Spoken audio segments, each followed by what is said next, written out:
So just to welcome you today to June's release webinar. We'll just go through kind of the presenters and the agenda before we get going. So I'm Amelia Bray, so I'll be facilitating today's event, and I'll just go through some housekeeping with you and pass over to Steve, who'll provide the updates on the changes. We're also joined by Caroline, who will also be going through some data spec updates as well. As always, I'm just let those people in. Just some housekeeping. If you could just keep your cameras and microphones off when you're not speaking, just so we don't have any background noise. And just to let you know, this is being recorded, and this session will be made available in the coming days with slides as well from today's event. We're hoping to get that available for you by Friday. As we tend to do in these events, we're using Slido, and I'm going to move that on to the next slide just so you can join. If you just scan that QR code, you'll be able to answer questions there, and we will be having a feedback survey towards the end. Also, if you are using so I'm just going to let that person as well. And if you have any problems, I will drop that code into the chat so you can access that at any time. And then just before I hand over to Steve, this is today's agenda. So as said, we do have questions at the end, but feel free to answer. You can pop those questions anytime in Slido, and we'll pick those up at the end. So without further ado, I will hand over to Steve, who will get things going. And I'll pop that Slido QR code in for you into the chat. Thank you, Millie, and welcome. Good afternoon, everybody. And for those who don't know me, fairly new to the REC, I've replaced Fiona Murray, so some of you may know her. And it's my role as release manager to give you an overview today at a fairly high level of everything that's coming as part of the June 2023 release. So you may wonder why we've got February 2023 on the screen to start with. And what I wanted to do was to start off by going back in time a little bit and just filling in some blanks with release change proposal number 74. But before we do that, just wanted to say this is the first time I've been involved in one of these sessions. So I'm really interested in any of your feedback that you can give us at the end. Like Millie said, we'll send out a survey. Anything that we can do differently or hopefully better in any future sessions would be really great to know, and we can adapt these to suit you. Millie was about to shout at me, probably because my microphone may not have been very loud. Sorry if you just turned your volume up to hear me, but I'll try and hold it up so you can hear. I'm going to go through the changes today in a similar format for all of them. Hopefully that works for you. Again, welcome any feedback, but I've got a range of trusted experts supporting, so if there's any questions I can't answer, hopefully we'll be able to defer to one of those who are on the call as well. So if you just jump to the next slide, please, Millie. R74 was a change which was actually delivered in February, in the February release. So it was implemented in code on the 24th of February this year. But the technical changes that were associated with it were always going to take a little bit of time to deliver. And what this change was, for gas MEMS, there was a community view giving them access to a number of data items previously prior to REC version 3. And that after REC version 3, those items were no longer available. And so the purpose of this change was to re-enable those data items, which I've listed on the slide there, to all of the gas MEMS through that community view. So we've been working with ExoServe, and we've got a delivery date for that change now. So those gas members will be able to see from the 2nd of July this year, sorry, 2nd of June this year, those changes will go live in the system, and the access will be restored. So in summary, that's what that is. But I just wanted to signpost that a change from February, which has been agreed, which is on its way. So we'll take all questions at the end. Like Millie said, if you've got any questions, ping them through Slido, and we'll save them up and we'll go through them at the end if there are any. So let's go back to the future now and to June release. And so if you could just jump on to the summary slide there. This slide hopefully will give you a really helpful summary of everything that we've got planned for delivery as part of the June release. You can see we've got ticks next to most of the things on there. Those are the things that have already been through panels and agreed and will be part of the June release. And one or two question marks, about 2 question marks on there. One is for R101, which is related to R21. And the work around R101 is ongoing. There's a preliminary change report out for consultation at the moment. And there's a specific workshop next week, a drop-in session like this, specifically to talk about any questions, clarifications around R21 and R101. So the details we've written at the bottom on that green part of the slide, and I think Millie's going to look to share in the chat a link to let you sign up for that if you've not already signed up for that. Don't propose to take any detailed questions on R21 or 101 today because of that webinar next week, which is specifically to focus on those 2 changes. But we will touch on it as we go through. The other one that's got a question mark by it is R114, which is a brand new change, which will cover any housekeeping changes. So things like typographical errors that we've spotted along the way. And so that will go through a fast track process to also be included in the June delivery. So we'll go through each of these in turn. We've got a slide per change proposal and where they're linked together. I've tried to group those together as well. So R10, and hopefully this layout helps with a bit of a summary at the top. R10 is all about smart meters that are able to incorporate auxiliary proportional controllers. There's no way to denote that in the code in the way that it's set up at the moment. So we are looking to add, or we will add 12 new meter types to the list of valid enumerations in the meter type data item. And that will be implemented in full on the 30th of June. It's quite a straightforward change just for those meters with auxiliary proportional controllers incorporated. Tried to say on the slide as well which parties are mainly impacted by the change. So we can go on to the next one, please, Millie. R11. Sorry, I just put the wrong code in for Slido because, I mean, why not make things complicated? I missed off the 1. So what I've done, I've just re-put it back into the chat. Thanks, Courtney, for raising that. So I'm hoping that should work. Apologies about that for missing off the 1, but I'm hoping you should all be able to get in now. Thank you for raising it, though. Thanks, Millie. Okay, so R11 and the related change R90 relate to backing data on invoices and to improve some manual processes that are quite time consuming. It was asked to provide additional information to help the more automated validation of those invoices as part of EMR. So there are a number of amendments to the data items that are listed on there, and those will be implemented in full on the 30th of June. Any of the detail of these changes, I'm hoping that everybody's fairly familiar with, may have been involved in consultations for any of these changes and have seen the information relating to them on the REC portal, but that information is available on there if you need more detail on any of the changes that we talk about today. So related to that, R90 looked at the legal text for R11 when that was prepared and signed off, and this change works hand in hand, if you like, with the R11 to make some amendments to improve the legal text where we'd had some feedback about that.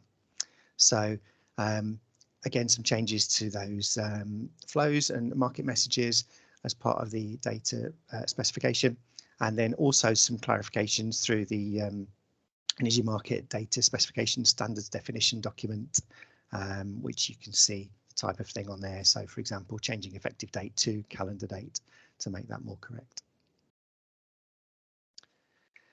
So the next change is one of a number of changes that are related to market-wide half-hourly settlements and paving the way for those changes that are due to come over the next couple of years.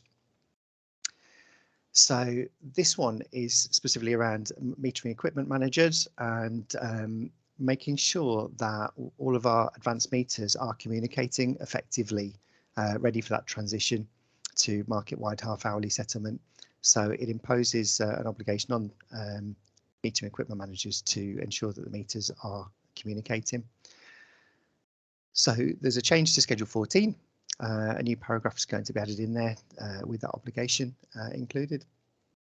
There are some related change proposals. They're independent of this particular change, but I've noted them on there just for information as well.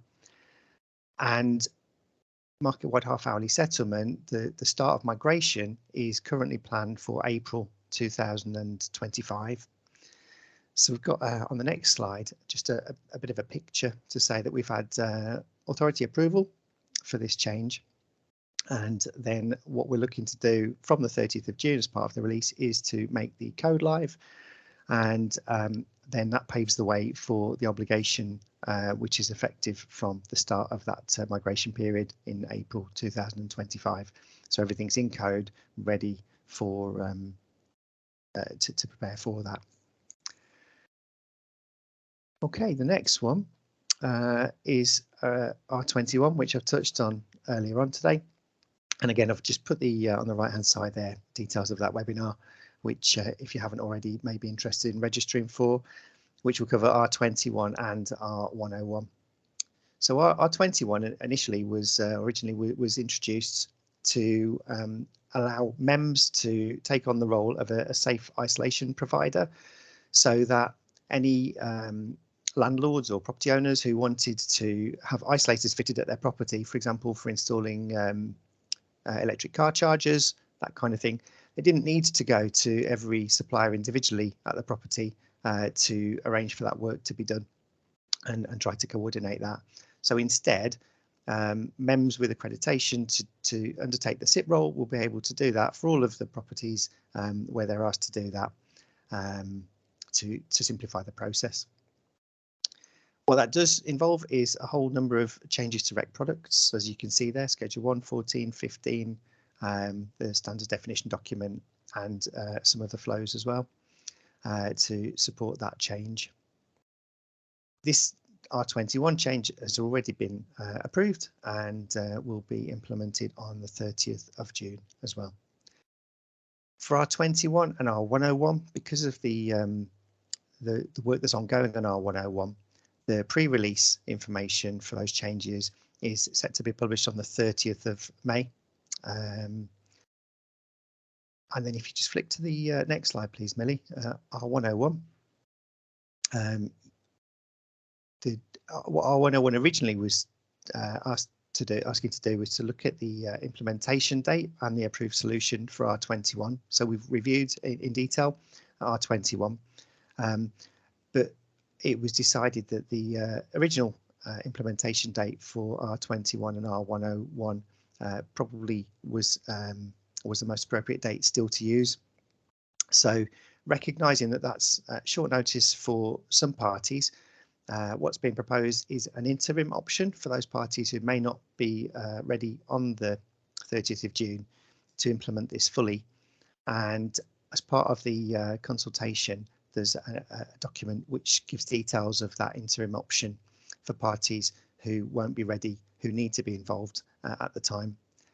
And what's clear with this is that all parties must be fully compliant by the 3rd of November 2003, and that's when that interim option will end. We'll move on then to R30, which is focused on erroneous transfers. And we recognise that there are times when erroneous transfers need to be cancelled when there is either a supplier of last resort that's taken place or a change of occupier at a premise, and the code doesn't currently permit those scenarios. So this change proposal was to enable those to be supported.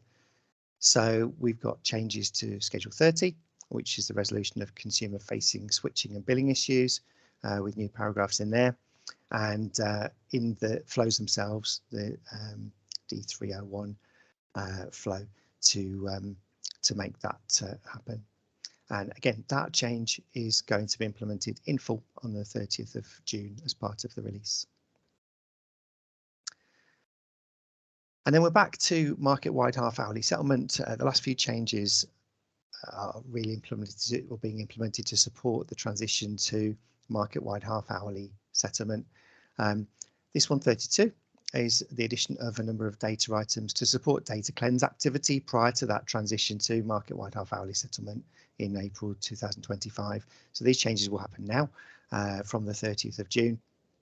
And again, you can see on there the products that are listed, which will be either amended or have new data items introduced for things like the electricity smart meter ID, number of displayed register digits, and then the meter location. And those items obviously need to be accessible, so they're being added to the data access matrix, so they're visible in EES as well. And in 102, again, when we implemented or approved R32, there were some questions, and so what we've done is had another look and agreed R102 as well to give some clarification and to make the changes that I've listed on here. So to version the MM256 market message, a 312 flow from 2 to 3, and then new rules about the number of register digits in the data specification. So those two changes again go hand in hand and will be implemented in full on the 30th of June. And then finally, R66, again relating to market-wide half-hourly settlement. So we've got some registration service data items that we need for market-wide half-hourly settlement, which need to be introduced into the supplier meter registration service system, and again displayed in EES. And so we've got in here the addition to the tech spec of those items and those new data items there for connection type for the effective from date and effective to date for the connection type, the MSIDs, and all the data items that were needed for to support that data cleanse and market-wide half-hourly settlement. And again, that's due to be implemented in full on the 30th of June. So what I've tried to do here on this slide is, and I know you might need your glasses to be able to read it, but we'll send this or make this back available to you after the session. But this table gives you a summary of all the different REC products that are impacted by each of the changes, with a bit of a summary of each of the impacts for each change on those schedules. So I'm hoping that's a really helpful sort of one-stop shop to changes that are looking to be made as part of the June release in total.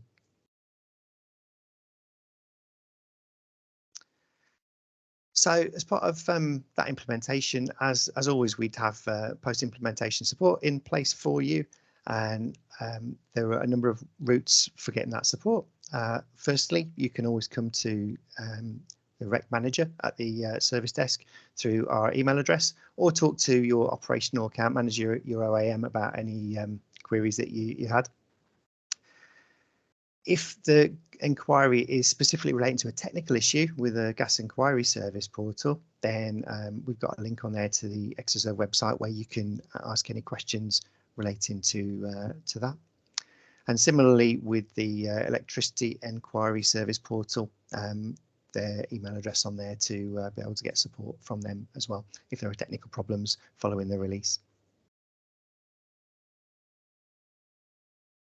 And now I'm going to pass over to Caroline to talk a bit about the REC data specification. Steve. So for those of you that haven't met me before, my name's Caroline and I work within the technical services function. So it's going to be a very quick update from me today around the data specification. So if we can go on to the next slide, perfect. So it's just to let you all know, hopefully you have seen it, is that the data specification pre-release has been published, so it's now available on EMAR. We have embedded a link within the text as well if you haven't seen it yet. And that pre-release contains all the data specification for the changes that Steve has just run through. So you've got 10, 11, 30, 32, 66, 90 and 102. The only exception within that is that the pre-release will be updated again on the 30th of May with the data specifications for 21 and 101. And this is just because it's not going to be approved until the 26th of May. So we can't provide kind of those data flow numbers before that approval. If you are fairly new to the REC and to data specification in itself as well, the good news is that we are holding a training event. So on the 17th of May at 10 a.m, we will have an introduction to the REC data specification. So if you haven't already, please do sign up via the REC portal events page, and I think it will be a thank you. The link's just gone in the chat as well to make it even easier for everyone to join. So hopefully we'll see some of you there. And as always, if you are not on our distribution list around the data specification in particular, then please do contact the inquiries inbox and we will add you onto those distribution lists where you'll then receive all the updates around all the data specifications, the dates of future pre-releases and everything like that. And that's all from me.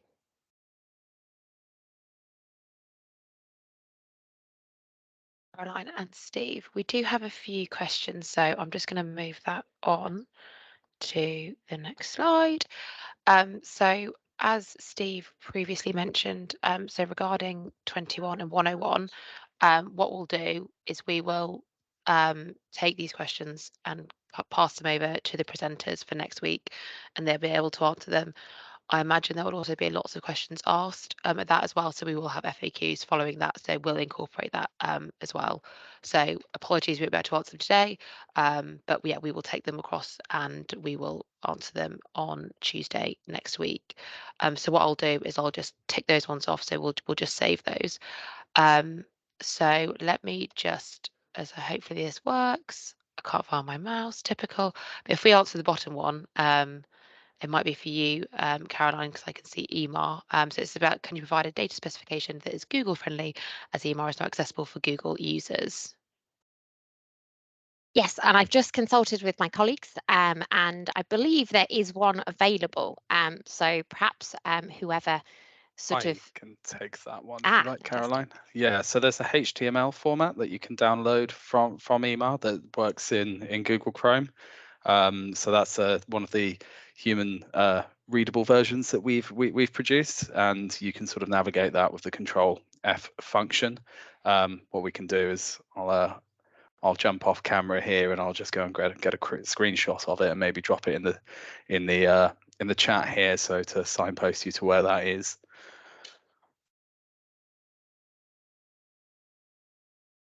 Perfect. I don't know if Carl, your hand is raised. Is that specific to this question or was it a separate question?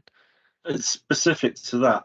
Okay. It's not my question, but I think that person means they can't access EMAR rather than they can't use the Access database.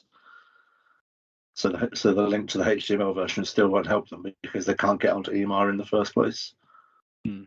Okay. Do you mind them sending in a ticket for that one, and we can investigate, because EMAR should be accessible for Google as well. I personally use it on Google, so yeah, if they're able to send in either a help desk ticket or contact us directly on the technical inquiries mailbox, and we can investigate that one.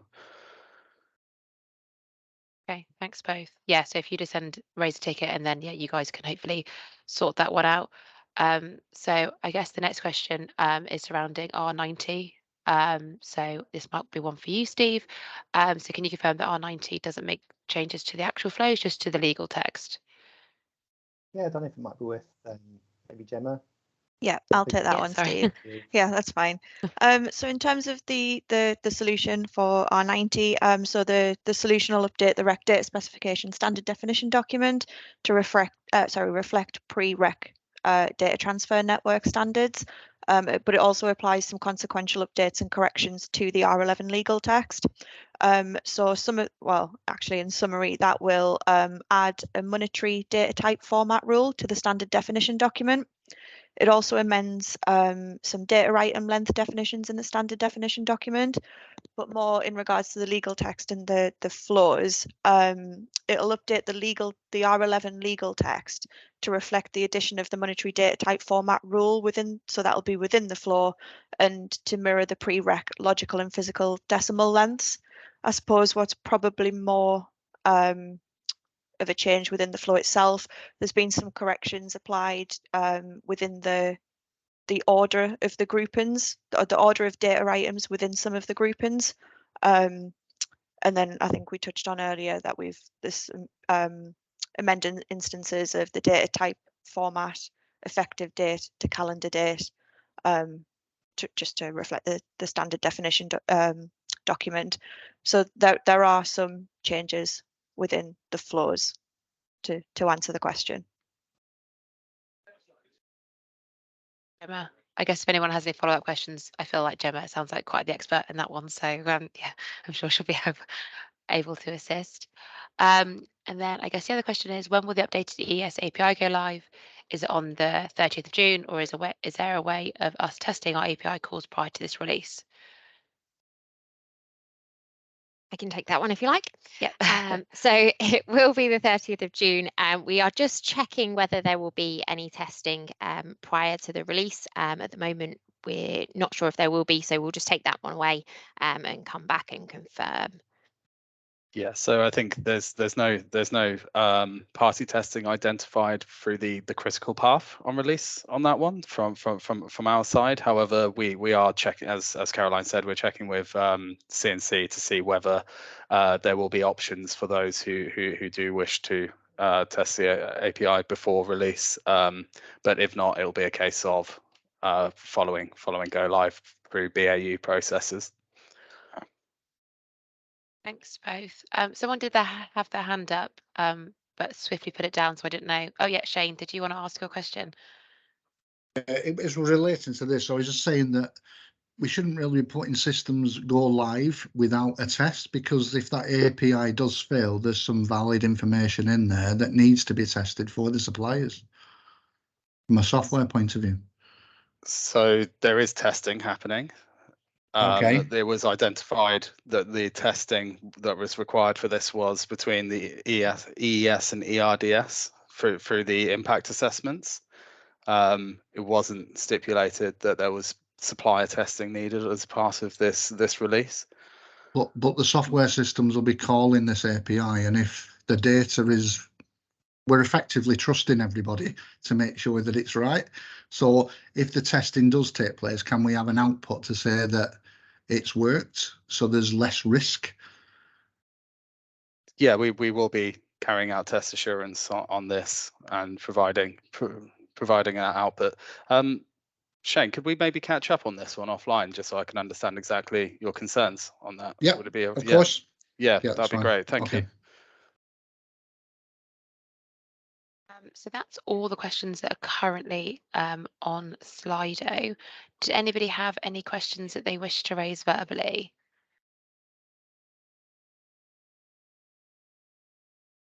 I'll leave the QR code up just for a few minutes longer, just in case anything springs to mind. Otherwise, I believe that could be it for today's session. But as said, I'll just hold fire for a couple more minutes, just in case anything does pop in.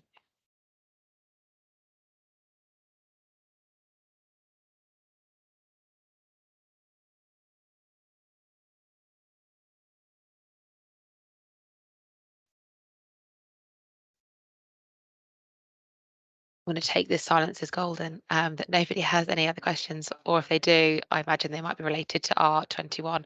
I guess just on that as well, if you didn't want to ask any questions on R21 today, please feel free to send us an email as well. And what we'll do is we'll collate those questions before Tuesday and have the answers ready for that session as well. And as mentioned, we will have FAQs available following that webinar. So that is it for today, but I do have one small favour I would like to ask, and that's just the standard survey that we have at the end of all our events. So if you wouldn't mind, it's all through Slido again, and this is just shouldn't take too long. It's just a quick how useful you found the session, and is there anything we can improve for future events? And if you have any comments surrounding today's event, that would be really appreciated. So as said, I will be able to get the slides and the recording of this, and will hopefully be available to get that into the weekly bulletins on Friday for you to have a look at. But as mentioned earlier, if you have any questions, please just raise a ticket. And any questions that you want to take offline, as Michael said, that he's going to speak with Shane, please don't hesitate to contact us. But thanks, Caroline. Thanks, Steve, Gemma, and Michael for your input today, and thanks for attending. And I hope you have a lovely rest of your day.